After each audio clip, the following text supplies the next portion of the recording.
The road's end. The engine roared to life as I turned the key, the headlights piercing through the darkness like twin beams of hope. It was late, far too late to be embarking on a road trip, but circumstances had forced my hand. My mind was clouded with worry as I merged onto the desolate highway, the asphalt stretching out before me like an ominous ribbon of fate. The night was unusually silent, devoid of any signs of life. The radio crackled with static, offering no solace from the growing unease that coiled within me. The eerie stillness was broken only by the occasional gust of wind that whistled through the cracks of my aging car. With every mile I traveled, a heavy feeling settled upon my chest, as if the night itself was pressing down upon me. I had chosen the back roads, seeking solitude and a respite from the chaos of daily life. But as the darkness thickened, the solitude transformed into an unsettling isolation. Shadows danced at the edge of my vision, their elusive forms reminding me of lurking dangers just beyond my reach. My heart pounded in my ears, and I gripped the steering wheel tighter, desperately trying to convince myself that it was just my imagination playing tricks. But then I saw it.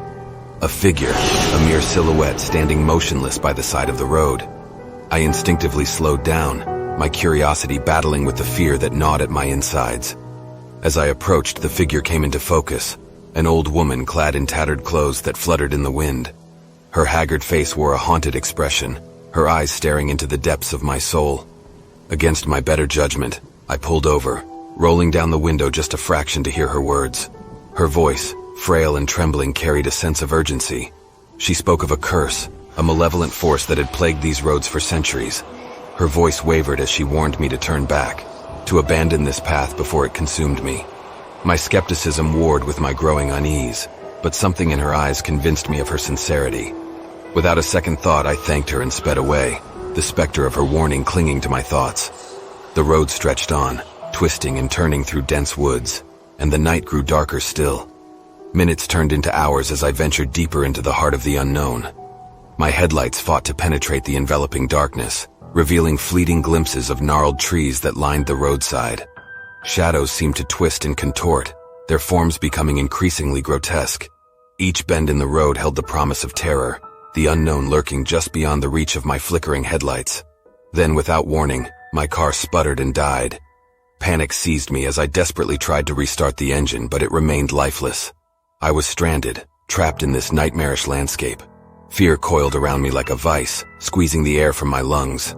I stepped out of the car, the cold wind biting through my clothing, and surveyed the desolate surroundings. A sound, distant yet distinct, reached my ears. It was a chorus of whispers, an ethereal symphony that seemed to emanate from all directions. They whispered my name, their voices filled with an otherworldly hunger. Panic surged through my veins and I began to run, my footsteps echoing in the empty void.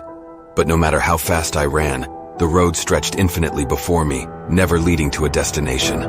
The whispers grew louder, closing in on me like a pack of ravenous beasts. Shadows slithered across the asphalt, elongating and contorting with every passing second. I could feel their presence.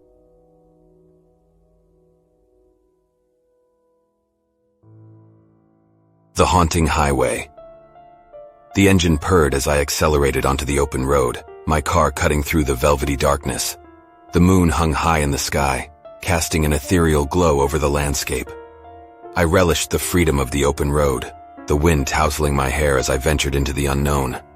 As the minutes ticked by, the road seemed to narrow, its boundaries constricting like a tightening noose. The once familiar route morphed into an unfamiliar labyrinth, each turn leading me deeper into a maze of foreboding shadows. Unease coiled within me, but I pressed on, determined to conquer my fear. The radio crackled with static, unable to find a clear signal. Silence enveloped the car, broken only by the rhythmic hum of the engine. My gaze darted from the road ahead to the rearview mirror, a shiver creeping up my spine. A pair of eyes, gleaming with a malevolent light, stared back at me from the darkness behind. I blinked and the eyes vanished, leaving me questioning my own sanity. Ignoring the unease that churned in my gut, I accelerated, hoping to outpace the feeling of being watched. But the road seemed to stretch endlessly, the yellow lines blurring into a hypnotic dance beneath my tires. My surroundings became a blur of twisted trees and jagged rocks, their shapes contorted in bizarre configurations. A flicker of movement caught my attention in the periphery of my vision. I strained to see, heart pounding in my chest. There in the misty distance stood a figure, an apparition clad in tattered garments. My foot instinctively eased off the accelerator, slowing my progress. My eyes widened as I realized the figure was not alone. Shadows swirled around it, an ominous congregation of specters. A voice, ancient and ethereal, whispered through the air, seemingly carried by the wind itself. It spoke of a forgotten tragedy, of lost souls doomed to wander this desolate highway for eternity. The voice warned me, pleaded with me to turn back before I too became entangled in their spectral realm. Fear constricted my throat, but a stubborn determination gripped me. I couldn't let the road defeat me. I had to prove my courage. I nodded, acknowledging the warning, yet stubbornly continued my journey. The figures faded into the distance, their haunting presence lingering in the air. As the night wore on, the surroundings grew increasingly surreal. Shadows morphed into grotesque forms, dancing along the edges of my vision. The road itself seemed to twist and writhe, as if it possessed a sinister sentience. My hands clenched the steering wheel, knuckles turning white as I fought to maintain control. A thick fog settled upon the road, obscuring my vision. I slowed down, peering anxiously through the mist, searching for any sign of what lay ahead. Suddenly, an eerie glow emerged from the haze, casting an unnatural radiance. My heart pounded as I approached cautiously, dread weighing heavily upon me. An abandoned gas station materialized before my eyes, its worn-out sign swaying ominously in the wind. The air hung heavy with an oppressive stillness, broken only by the creaking of rusty pumps. Goosebumps prickled along my skin as I stepped out of the car, a chill wind whispering secrets in my ear. The entrance to the station beckoned me, and against my better judgment, I ventured inside. The interior was frozen in time, covered in layers of dust and decay. Shattered windows and peeling wallpaper added to the eerie atmosphere. A foreboding sense of being watched permeated the air, causing the hair on the back of my neck to stand on end.